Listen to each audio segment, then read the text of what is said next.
Bienvenue sur LinguaWire français B1. Aujourd'hui, nous avons deux histoires. Une entrée en bourse en Chine et un grand tournoi de fléchettes gagné par Luc Littler. Pour vous aider à comprendre cet épisode, retrouvez les transcriptions, les traductions en anglais et le vocabulaire expliqué sur linguawire.com.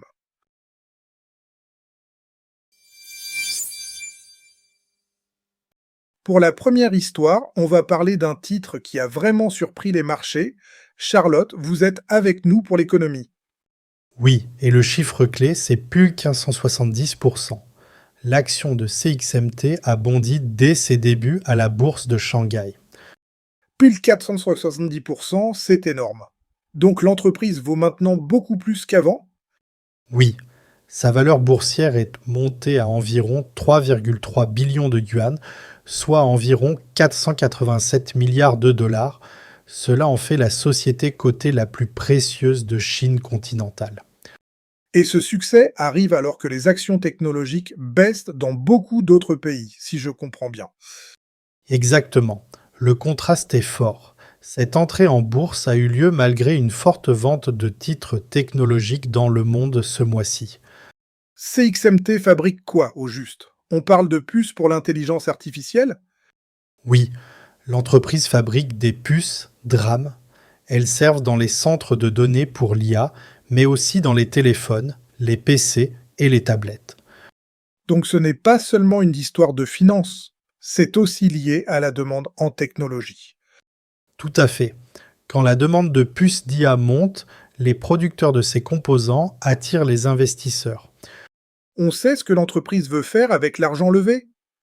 L'entreprise a dit qu'elle veut utiliser presque tout l'argent de l'introduction en bourse pour produire plus de puces mémoire et faire plus de recherches. Cela montre aussi quelque chose sur la Chine, non? Pas seulement sur une seule entreprise. Oui, cette forte entrée en bourse peut rassurer les responsables financiers chinois qui veulent freiner un marché fragile après une forte chute. Donc, d'un côté, il y a la nervosité mondiale, et de l'autre, cette très forte demande pour les puces. C'est un vrai signal de confiance. Oui, et le contexte international compte aussi. Quelques grands groupes américains et sud-coréens dominent encore la drame, mais CXMT montre que ce secteur reste stratégique.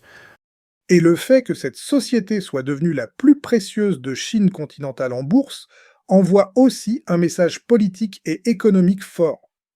Oui, car les marchés voient souvent ce genre de chiffres comme un signe de confiance, même si une seule journée ne dit pas tout.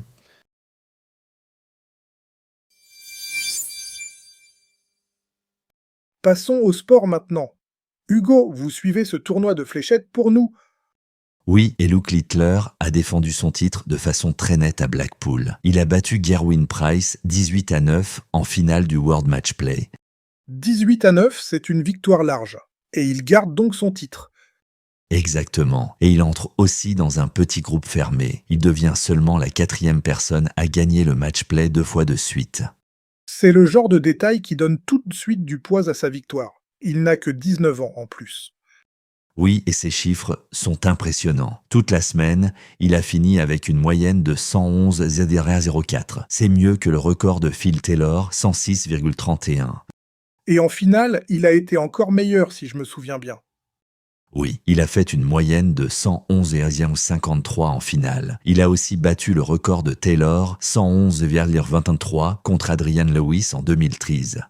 Donc il ne gagne pas seulement le titre, il casse aussi des records très anciens.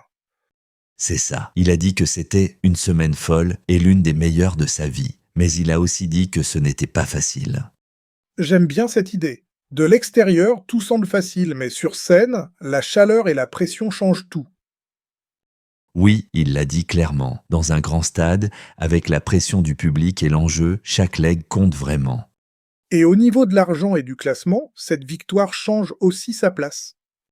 Oui, il a gagné 225 000 livres et son total sur l'ordre du mérite PDC sur 2 ans monte à 3143 500 livres. C'est bien plus que Luke Humphries. Donc ce n'est pas seulement un trophée de plus, c'est aussi une preuve qu'il domine le circuit en ce moment. Exactement. Et pour Gerwin Price, la défaite ne cache pas sa bonne semaine. Il remonte aussi dans l'ordre du mérite et reprend la première place galloise.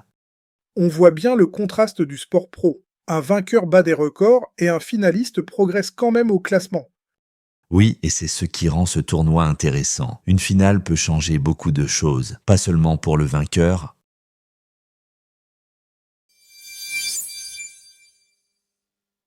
Partie vocabulaire. Le mot 1 est la puce, féminin. Une puce, c'est un petit composant électronique. Dans l'histoire, on parle des puces mémoire qui servent dans beaucoup d'appareils. Exemple, mon téléphone a besoin d'une nouvelle puce. Le mot 2 est la production, féminin. La production, c'est le fait de fabriquer quelque chose. Dans l'histoire, l'entreprise veut augmenter la production de puces mémoire. Exemple, la production de lait a augmenté cette année. Le mot 3 est le marché, masculin. Le marché, c'est ici l'ensemble des acheteurs et des vendeurs dans un secteur.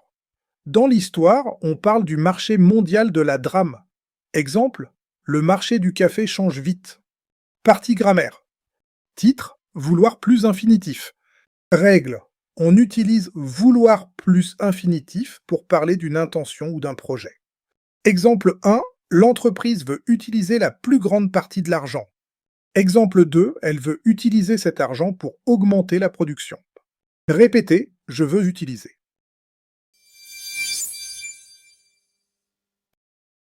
Before you go, do you actually know your level and your strengths and weaknesses? Take LinguaWire's quick language assessment. Comprehension, vocabulary, grammar, and listening are each scored separately, so you know exactly what to work on. From there, LinguaWire builds you a personal 12-week plan around your level, goals, and availability. Start at linguawire.com today.